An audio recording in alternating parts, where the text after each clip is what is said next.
नमस्कार दोस्तों, स्वागत है आप सभी का मेरे YouTube channel law by KP में। आज हम पढ़ने वाले हैं भारतीय संविदा अधिनियम 1872 की धारा 19 के बारे में, जो कि जुडिशरी के पर्पज़ से प्री के लिए बहुत ही ज़्यादा इम्पोर्टेंट है। इसमें प्री में, जुडिशरी में या कोई भी लॉ कॉम्पिटिटिव एग्जाम के प्री में आपसे बहुत सारे ऑब्जेक्टिव बनते हैं। इसके इलस्ट्रेशन में से भी आपसे ऑब्जेक्टिव पूछे जाते हैं और इवन सेक्शन 19 में कुछ लाइनों का यूज़ करके भी आपसे ऑब्जेक्टिव पूछे जाते हैं। तो ठीक है, तो हेडफोन ईयरफोन तैयार रखिए, अपने कॉपी पेन नोट्स तैयार रखिए। मैं जो भी आपको इसके नोट्स बताऊं या इसेंशियल पॉइंट्स बताऊं, उन्हें आप नोट डाउन ज़रूर कर लीजिएगा। तो बिना कुछ भी देर किए हुए आज का वीडियो स्टार्ट करते हैं, और वीडियो को बिल्कुल भी बिना स्किप किए आपको स्टार्टिंग से एंड तक देखना है। ओके, तो लेट्स स्टार्ट। सबसे पहले हम डायरेक्ट से पढ़ते हैं। सेक्शन 19 क्या बात करता है? सेक्शन 19 बोलता है स्वतंत्र सहमति के बिना किए गए करारों की शून्य करणीयता, voidability of agreement without free consent. इससे आपको इसके हेडिंग से ही, आपको इसके टाइटल से ही आपको इतना पता लग रहा है कि जब फ्री कंसेंट के बिना कोई भी एग्रीमेंट किया जाता है तो वो क्या हो जाता है? वॉइडेबल हो जाता है। वह कैसा हो जाता है? वॉइडेबल कॉन्ट्रैक्ट हो जाता है। ठीक है, अवॉइडेबल कॉन्ट्रैक्ट मैं आपको पिछली वीडियोस में बहुत बार बता चुकी हूँ क्या होता है। तो हम इसे और आगे पढ़ते हैं कि जब कोई भी एग्रीमेंट या जब कोई भी कॉन्ट्रैक्ट जो है वो विदाउट फ्री कंसेंट किया जाएगा तो वॉइडेबल होगा। अब फ्री कंसेंट की हमने डेफिनेशन किस में पढ़ी थी? सेक्शन 14 में। ओके, फ्री कंसेंट में क्या क्या आता है? अगर हम सेक्शन 15, सेक्शन 16, सेक्शन 17, सेक्शन 18 का यूज़ करते हैं तो फिर इनका यूज़ करके हम सामने वाले से जो कंसेंट लेते हैं वो फ्री कंसेंट नहीं होती। ठीक है, क्योंकि हमने पढ़ा है 15 में हम कोई भी धमकी दे के यूज़ करते हैं, है ना। 16 में हम अनड्यू इन्फ्लुएंस करके यूज़ करते हैं, 17 में हम फ्रॉड करते हैं, 18 में हम मिसरिप्रेजेंटेशन करते हैं। तो अगर हम इनका यूज़ करके किसी भी पक्षकार की सहमति लेते हैं ना, तो वो स्वतंत्र सहमति नहीं होती। और जब स्वतंत्र सहमति नहीं होती तो करार कैसा होता है? शून्य करणीय होता है। ठीक है, अब हम आगे बढ़ते हैं। जबकि किसी करार के लिए सहमति प्रपीड़न, कपट या दुर्पविदेशन से कारित हो, जैसे कि मैंने आपको पहले ही बताया था, प्रपीड़न, कपट या दुर्पविदेशन से कारित हो। गौर कीजिए, इसमें अनड्यू इन्फ्लुएंस के बारे में नहीं बताया गया, जो कि हमारे सेक्शन 16 में डिफाइन है, उसके बारे में नहीं बताया गया। असम्यक असर के बारे में, इसके बारे में जो है वो आगे बताया गया है। ठीक है, तो प्रपीड़न, कपट या दुर्पविदेशन से ली जाती है जब वह करार ऐसी संविदा है जो उस पक्षकार के विकल्प पर शून्य करनी है जिसकी सहमति ऐसे ली गई है। ठीक है, हम इसे एक एग्जाम्पल से समझ सकते हैं। देखिए, ए है, ए ने बी से कोई कॉन्ट्रैक्ट किया। ए ने बी को बोला कि आप जो मेरा घर है वो 1 करोड़ रुपए में ले लीजिए। बी ने कहा ठीक है, इसने सहमति दे दी, इनका कॉन्ट्रैक्ट हो गया। देखने में बिल्कुल वैलिड कॉन्ट्रैक्ट लग रहा है, पर इसने जो अपनी सहमति दी थी, ये इसने पता है क्यों दी थी? क्योंकि ए ने धारा 15 का प्रयोग करके इस पर प्रपीड़न का प्रयोग किया, कोएर्सन का प्रयोग किया। किसका प्रयोग किया? प्रपीड़न का। इसे धमकी दी, तब इसने ओके बोला। तो अब ये इसके बिहाफ पर क्या हो गई? जो कॉन्ट्रैक्ट है वो हमारा वॉइडेबल है। कैसा है? वॉइडेबल है। ठीक है, चलिए आगे हम डायरेक्ट से और समझते हैं। यहाँ तक आपको समझ में आया कि चलिए, संविदा का वह पक्षकार जिसकी सहमति कपट या दुर्पदेशन से कारित हुई थी, यदि वह ठीक समझे तो आग्रह कर सकेगा कि संविदा का पालन किया जाए और वह उस स्थिति में रखा जाए यदि, जिससे वह होता है यदि ऐसे किए गए व्यपदेशन सही होते। ठीक है, इसमें आपको प्रपीड़न की बात नहीं की गई, इसमें किसकी बात की जा रही? सिर्फ कपट और दुर्पदेशन की। ठीक है, सबसे पहले तो ये बात रखिए, अगर प्रपीड़न, कपट, दुर्पदेशन या असम्यक असर इनका प्रयोग करके सहमति ली जाती है तो कॉन्ट्रैक्ट कैसा होता है? वॉइडेबल होता है। अब बात की जा रही है कपट और दुर्पदेशन। कपट और दुर्पदेशन में किया जाता है, इसमें फ्रॉड, इसमें वो नहीं होता, धमकी वगैरह नहीं देते। इसमें क्या होता है? इसमें झूठ बोलते हैं दोनों में। ठीक है, दोनों में झूठ बोलने के अलग अलग तरीके हैं। इसमें इंटेंशन होता है फ्रॉड में, इसमें इंटेंशन नहीं होता है। इसमें सामने वाला जानता है कि मैं झूठ बोल रहा हूँ, फिर भी वो झूठ बोलता है। इसमें सामने वाला नहीं जानता कि मैं झूठ बोल रहा हूँ, उसे लगता है कि मैं जो भी कुछ कह रहा हूँ वो सच कह रहा हूँ, वो विश्वास करता है, पर वो होता झूठ है। चलिए ठीक है, यदि वह ठीक समझे, अगर कपट और दुर्पदेशन का उपयोग करके उसकी सहमति ली गई है तो यदि वह ठीक समझे तो संविदा का पालन करवा भी सकता है कि देखो ऐसा समझ लेते हैं कि इन्होंने सच ही बोला था। ऐसा मानते ही नहीं है कि इन्होंने झूठ बोला, ऐसा समझ लेंगे कि इन्होंने सच ही बोला था। ठीक है, और चाहे तो क्या करवा सकता है? शून्य करणीय भी करवा सकता है। ठीक है, उसके पास दोनों ऑप्शन होते हैं, वो जो चाहे वो करवा सकता है। चलो, अब इसका अपवाद पढ़ते हैं। एक्सेप्शन क्या होता है? यदि ऐसी सम्मति दुर्पदेशन द्वारा या ऐसे मौन द्वारा, मौन हमने कपट में पढ़ा था, मौन कपट में पढ़ा था कि चुप रहना भी कहीं ना कहीं कपट होता है। कब होता है? जब उसका चुप रहना बोलने के समान हो, जहाँ उसका कर्तव्य था बोलना फिर भी वो बोले ना। ठीक है। जो धारा 17 के अर्थ के अंतर्गत कपटपूर्ण है, धारा 17 में तो बताया गया था कि मौन कब कपटपूर्ण होता है, उसके एक्सप्लेनेशन में आपने पढ़ा होगा। ठीक है।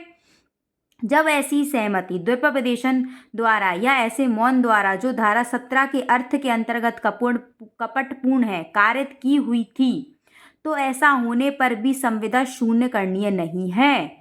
मतलब वो ये कह रहा है कि आपने मिस रिप्रेजेंटेशन भी किया है और आप चुप रहे हैं। कैसा चुप रहे हैं? जो धारा 17 के अर्थ में कपटपूर्ण है, फ्रॉडुलेंट है, लेकिन तब भी संविदा शून्य करनी नहीं है। कब? यदि पक्षकार के पास जिसकी सहमति इस प्रकार ली गई है सत्य का पता लगाने के लिए उसके पास साधन थे, मतलब उसके पास मीन्स ऑफ डिस्कवरिंग थे कि वो क्या कर सके, ट्रुथ यानी सत्य का पता लगा सके।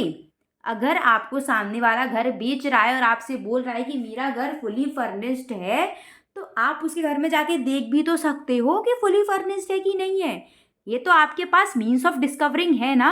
अब ऐसा तो नहीं, हाँ अगर कुछ बात ऐसी है कि जो सिर्फ उसके पर्सनल नॉलेज में ही है, जिसको आप पता ही नहीं कर सकते, कोई चीज़ ऐसी होती है जो आपके उसके पर्सनल नॉलेज में ही होती है। जैसे कि मैं आपको एक एग्जांपल से समझाती हूँ, तो हम इसे एग्जाम्पल के थ्रू समझ सकते हैं। हम यही वाला एग्जाम्पल ले लेते हैं, ए और बी वाला। ठीक है। बट इसमें हम जो है वो प्रपीड़न का यूज़ नहीं करेंगे, क्योंकि जो एक्सेप्शन है 19 का एक्सेप्शन है, अपवाद है, वो सिर्फ दुर्पदेशन और ऐसे मौन द्वारा जो धारा 17 के अर्थ के अंतर्गत कपटपूर्ण है इस पर लागू होता है। मतलब किस पर लागू होता है? फ्रॉड पे लागू होता है, मिस रिप्रेजेंटेशन पर लागू होता है। ठीक है। ये कोएर्सन पर लागू नहीं होता। कोएर्सन से अगर किसी भी व्यक्ति की सहमति ली जाएगी तो वो शून्य करणीय ही कहलाएगी। ठीक है। और उसमें आप कोई एक्सेप्शन नहीं बताएंगे, अगर ऐसा हो जाए वैसा हो जाए, नहीं, वो तो आपने किसी को धमकी दिया, आप किसी को भय में डाल रहे हैं, तो वो तो शून्य करनी ही होगी। ठीक है। बट अगर हम बात करें फ्रॉड की और हम बात करें मिस रिप्रेजेंटेशन की, तो इसके लिए एक एक्सेप्शन होता है। ठीक है। दुर्पदेशन और कपटपूर्ण के लिए एक अपवाद दिया गया है। कैसा अपवाद दिया गया है इसे हम देखते हैं।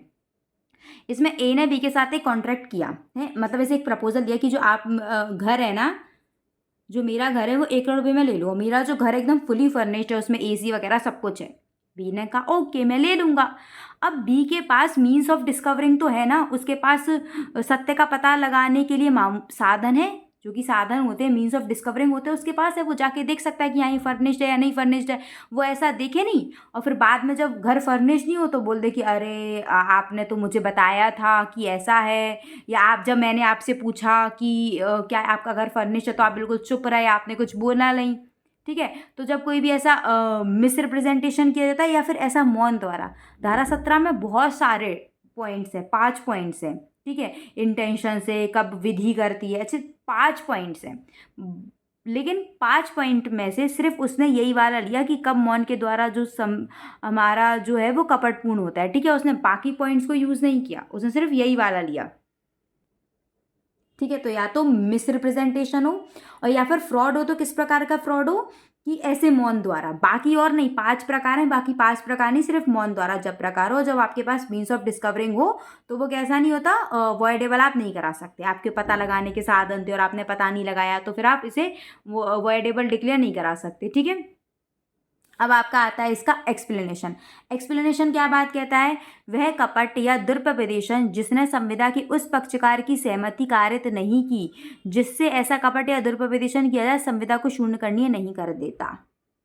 इसका सिंपली ये मतलब है कि जो ए है, ठीक है, वो बी से कहता है कि आप मेरा घर जो है वो 1 करोड़ रुपये में ले लो और मेरा जो घर है वो बिल्कुल एकदम फुली फर्निश्ड है।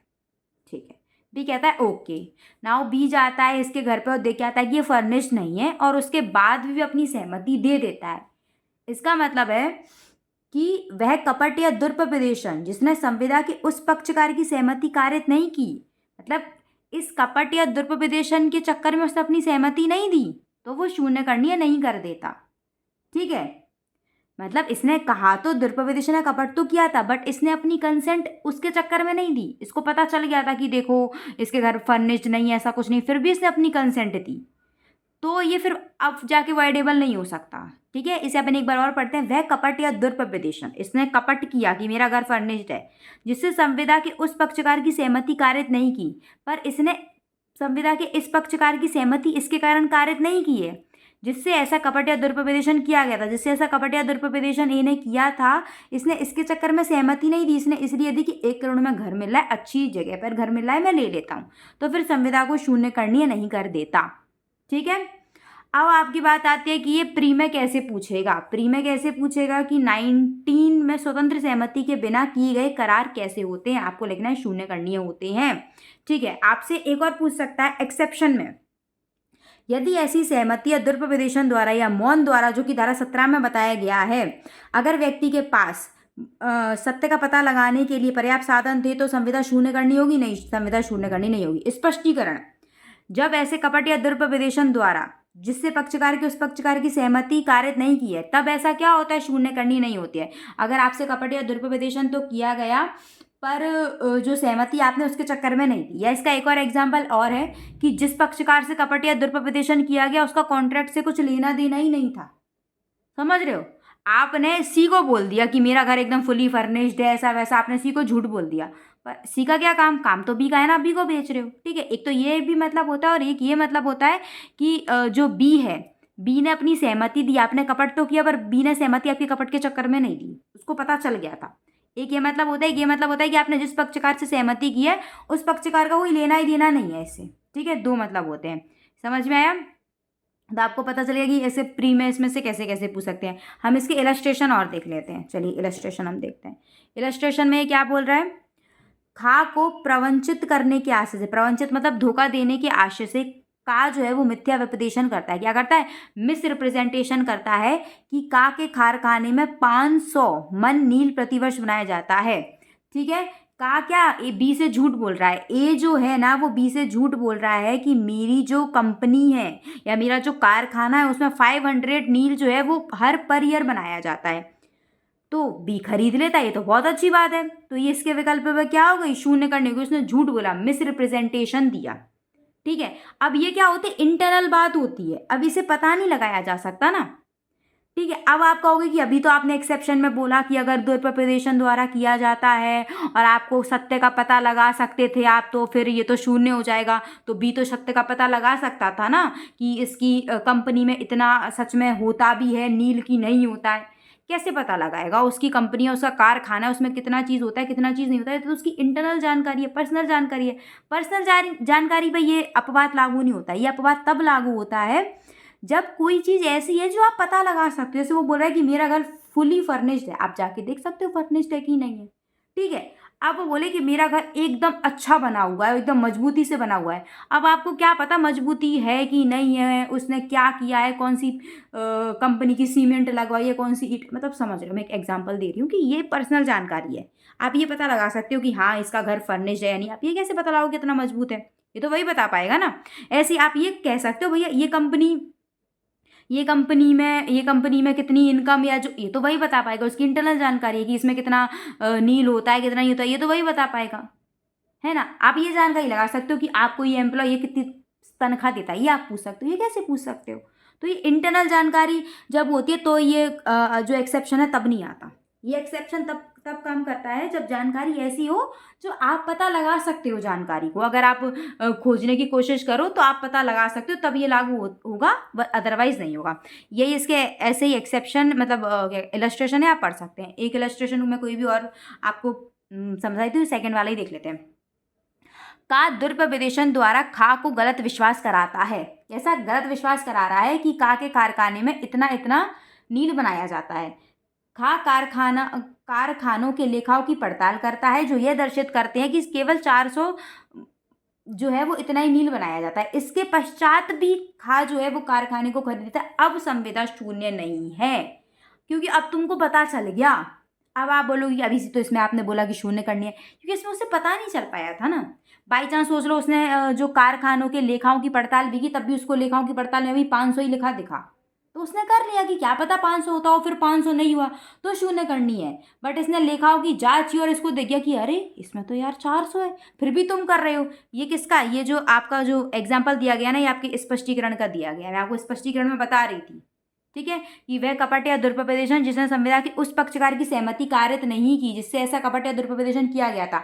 मतलब इसने झूठ तो बोला, समझ रहे हो, इसने झूठ तो बोला का ने, झूठ तो बोला खा से कि देखो 500 होता है, पर फिर भी जिससे संविदा की गई है उससे झूठ तो बोला, पर इसने सहमति किस बेसिस पे दी? इसने तो देख के भी दी ना। ठीक है, जैसे मैंने अभी आपको एग्जाम्पल में समझाया था कि बी ने तो देख लिया था कि है कि नहीं है। ये आपका जो आपका एक्सप्लेनेशन है इसका उदाहरण है बी वाला। ठीक है, कि वह कपट या दुरुपदेशन जिसने संविदा की उस पक्षकार की सहमति कारित नहीं की। इसने कपट या दुरुपदेशन तो किया है, पर बी ने इसके दुरुपदेशन में आके सहमति नहीं दी, क्योंकि बी को तो एट द एंड पता चल गया था ना, उसने तो वैसे ही दे दी। ठीक है, इसने तो वैसे ही दे दी। या फिर बी आपको ऐसा बोल दे कि अरे देखो 500 होता हो या नहीं होता हो, मुझे तो ये चाहिए, तो फिर उसने आपके कपट में आके थोड़ी ना दी, है ना। हम इसे एक एग्जाम्पल ये और समझ सकते हैं कि ए ने बी को बोला कि मेरा जो घर है एकदम फुली फर्निश्ड है, पर बी बोलता है अरे फर्निश्ड हो या नहीं हो मुझे तो चाहिए। इसने झूठ बोला ए ने कि मेरा फर्निश्ड है, फर्निश्ड नहीं था, पर बी ने क्या इसके झूठ के बहकावे में आ गई थी, उसने तो वैसे ही दे दी।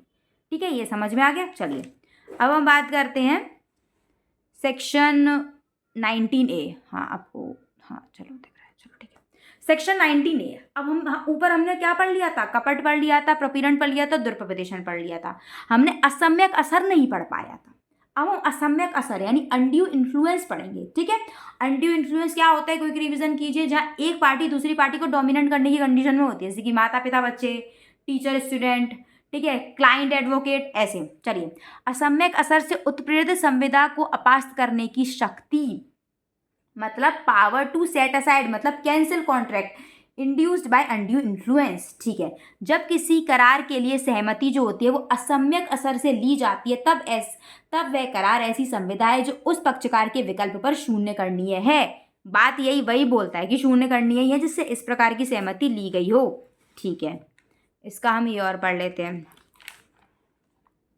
हाँ, इसमें हम देखते हैं, ऐसी कोई भी संविदा या तो आत्यांतिक अपास्त की जा सकेगी, या यदि उस पक्षकार ने जो उसे शून्यकरण करने का हकदार हो तदधीन कोई लाभ प्राप्त किया है, तो ऐसे निबंधनों और शर्तों पर जो न्यायालय को न्यायसंगत प्रतीत हो वो लाभ लौटा देगा। या तो ये जो संविदा है वो एब्सोल्यूट ही वॉइड कर दी जाएगी, पूरी वॉइड, पर मतलब जो इसे वॉइड करवा रहा है, वॉइड कौन करवाएगा? जिसके बिहाफ पे वॉइडेबल होगी, जो इसे वॉइडेबल करा सकता है, जिसको आप डोमिनेंट कर रहे हैं वही तो वॉइडेबल कराएगा।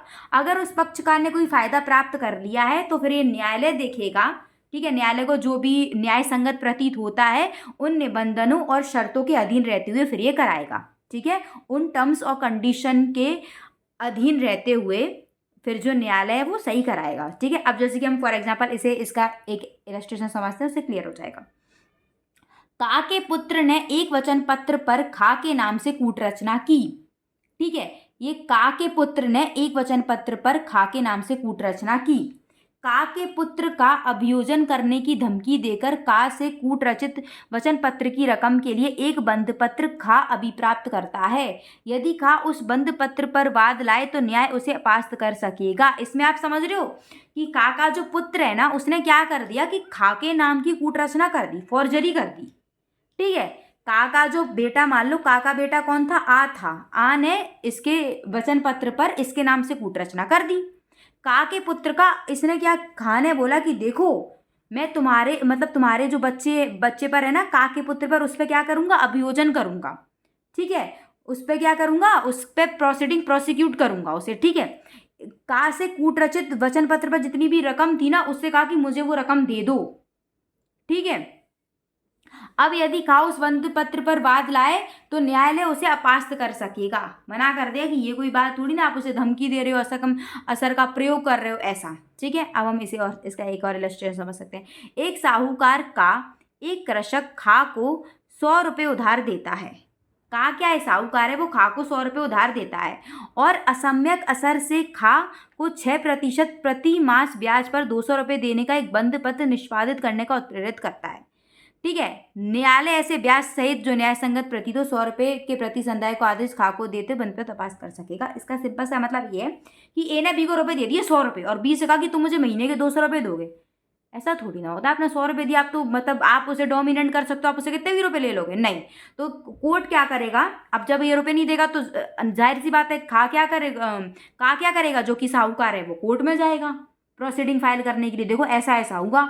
खा बताएगा कि देखो मैंने इनसे 100 रुपये लिए थे, अभी मुझसे 200 रुपये मांग रहे हैं, तो कोर्ट को लगे अरे आप तो इस पर अनड्यू इन्फ्लुएंस कर रहे हो, असमय के सर का प्रयोग कर रहे हो, इसे डोमिनेंट कर रहे हो। नहीं, पर इसका मतलब ये नहीं कि कोर्ट कह देगा कि सुनो अब तो ये खत्म, अब वॉइडेबल हो गया, मतलब खत्म है, मैं इसे पूरा कैंसिल कर देता हूँ। नहीं, क्योंकि इसने लाभ तो लिया है ना, तुम्हें 100 रुपये तो तुमने लिए हैं खा से, तो फिर जो कोर्ट को सही लगेगा उतने रुपये इस का को दिलवा देगा। ठीक है, 100 रुपये दिलवा देगा, जो उसे ब्याज लगता है वो ब्याज उस पर दिलवा देगा, और फिर इस बंद पत्र को क्या कर देगा, कैंसिल कर देगा। यही इसमें होता है। ठीक है, जो उसे सही लगता है तो फिर उसे अपास्त कर देगा, उतने दिलवा देगा। अब यहाँ तो कुछ सही लगने की बात ही नहीं, यहाँ तो इसने गलती की थी इसके बच्चे ने, फिर इस पर धमकी दे के कर रहा था, तो यहाँ तो पूरा ही अपास्त करेगा। लेकिन यहाँ पर तो खा को कुछ लाभ मिल गया था ना, खा को कुछ फायदा हो गया था का से, तो उतने पैसे तो उसे लौट आएगा। चाहे जो का है वो ज़्यादा रुपये ले रहा है, पर का ने 100 रुपये तो दिए ना, 100 रुपये तो का के बनते ही हैं, तो उस पर फिर जो भी ब्याज की दर न्यायालय को सही लगे, न्याय संगत प्रतीत हो, वो उसका आदेश दे के उसे, और फिर बंद पत्र को अपास्त कर दे। अब कैंसिल हो गया, अब ये बंद पत्र अब इन्फोर्समेंट में नहीं आएगा।